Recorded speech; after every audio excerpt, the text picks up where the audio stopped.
All right, everybody, welcome aboard here to the Sports Talk Nation. Michael Cohen here with you.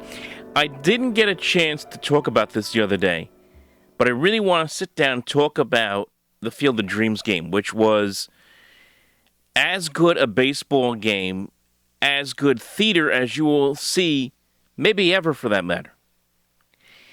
And I think when this year is complete, and we look back at 2021, and we look back at the year in sports, and we look back at, this year coming out of the coronavirus, coming out of the pandemic, sports coming out of the pandemic, fans coming back into ballparks and arenas.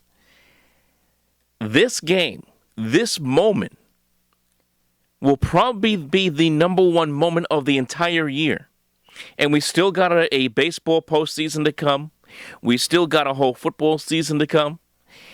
But everything that you could ask for, the drama, as I said, the theatrics of it all with the cornfield and Kevin Costner coming out of the cornfield and I guess in some ways, trying to reenact his character, Ray Kinsella from Field of Dreams, where he walks onto the field, looks a little shocked to see all the fans, and walks around, and then, stares back at the cornfield, and you have the theme music of Field of Dreams, over the loudspeakers, and then all of a sudden the shadows rise and the players come through the cornfield.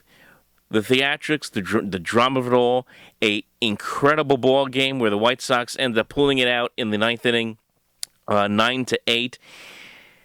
It had it all, and even to this day. It is now 3 days later. It's still being talked about. I see people still reposting the incredible intro that I just described that was on the Fox broadcast at the start of the game.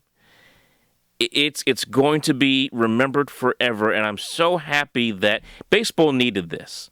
Baseball absolutely needed this. I mean, not just from the standpoint of getting fans back in the building, but, you talk about, potential of labor unrest in 2022, and, people angry about the, extra inning rule, angry about replay, angry about this, that, and the other thing. This was the moment for everyone to say, you know what? This is what it's all about. This is what it's all about. Family, fathers, sons, daughters, mothers. It's about how this sport, unlike the other sports, has the ability to interconnect everything together. And it is a metaphor for life itself. And that's what's really what the movie is really about, Field of Dreams. And you kind of felt it throughout the game, and you sit there, you're watching this. First of all, again, an incredible ball game. But the ambiance of it, the idea that you have this game being played really in a rural area, small little town in Dyersville, Iowa, Major League Baseball playing a game there. You have the sunset, you have everything going for you.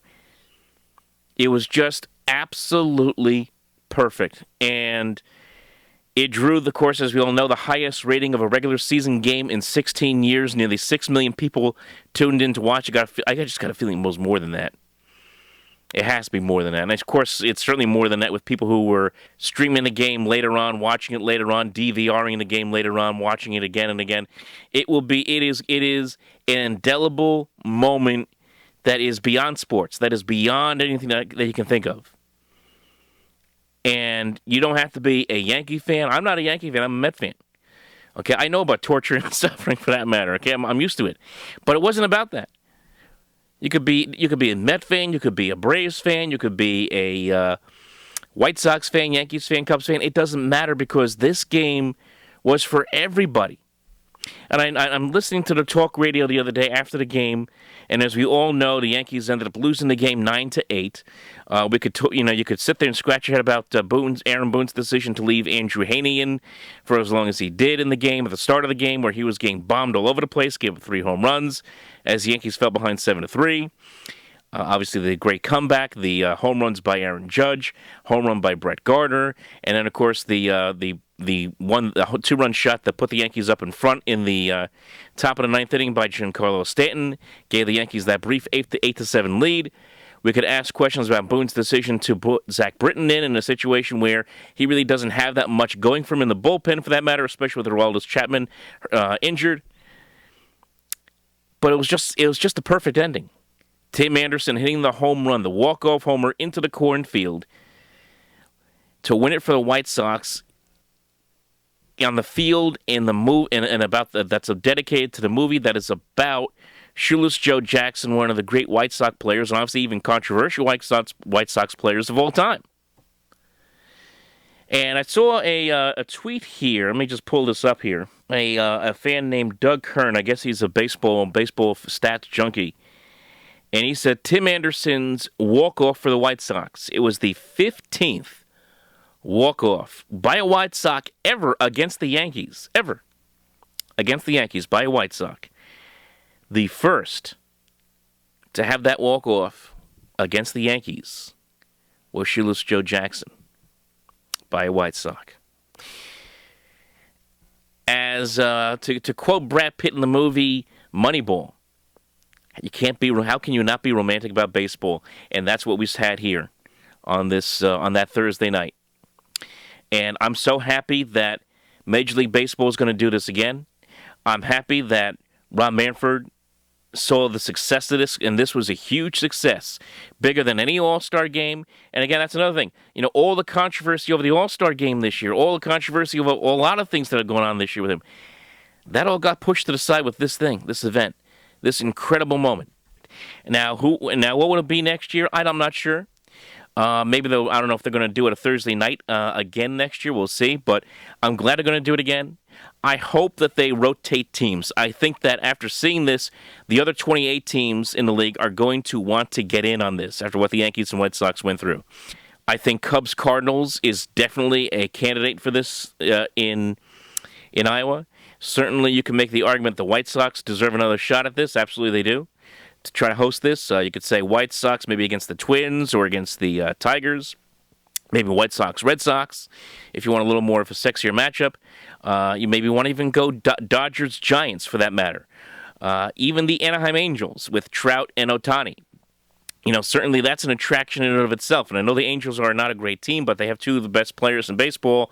Why wouldn't you want to have them in this kind of game? So I think this now gives Major League Baseball an option, late summer, middle of summer, when nothing's really going on television. All you have is maybe preseason football to compete against. You really have nothing to compete against.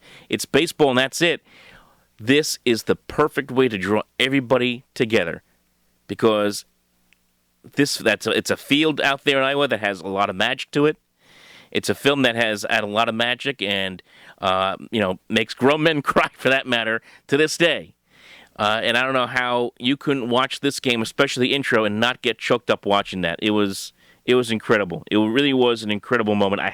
I'm sorry I had to talk about this. I know it's a couple days late, but I had to talk about it because it was such an incredible moment and an important moment in baseball history.